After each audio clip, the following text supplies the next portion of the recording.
यानंतर बघूयात शेत शिवारातल्या बातम्या. पीक पाणी.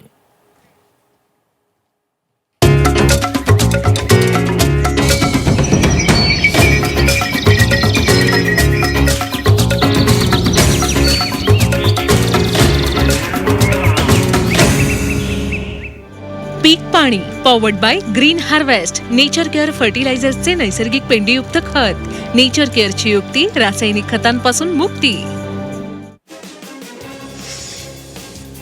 वाशिमच्या मालेगाव तालुक्यामध्ये सोयाबीन पिकावर विविध अळ्यांचा प्रादुर्भाव वाढलाय. फुलोऱ्यातील पिकांचं नुकसान होण्याची भीती असून महागड्या कीटकनाशकांमुळे उत्पादन खर्चही वाढलाय.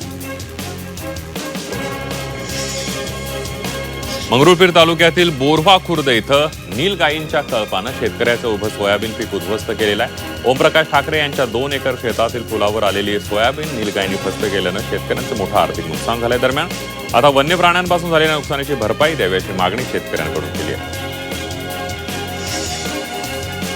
येवला तालुक्यामध्ये वर्षभरापासून कांद्याचे पैसे न मिळाल्यानं शेतकरी आर्थिक अडचणीत सापडलेले आहेत. शेतकऱ्यांनी मंत्री छगन भुजबळ यांची भेट घेतल्यानंतर त्यांनी अधिकाऱ्यांना थकीत रक्कम तातडीनं देण्याच्या सूचना केलेल्या आहेत.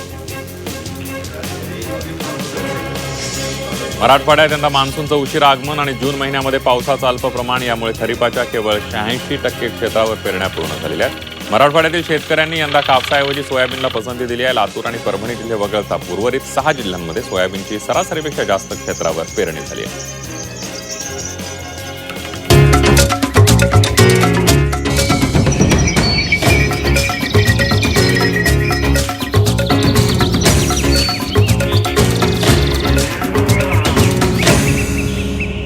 पीक पाणी पॉवर्ड बाय नेचर केअर फर्टिलायझर्सचे ग्रीन हार्वेस्ट स्पेशल. नैसर्गिक पेंडीयुक्त सेंद्रिय खत.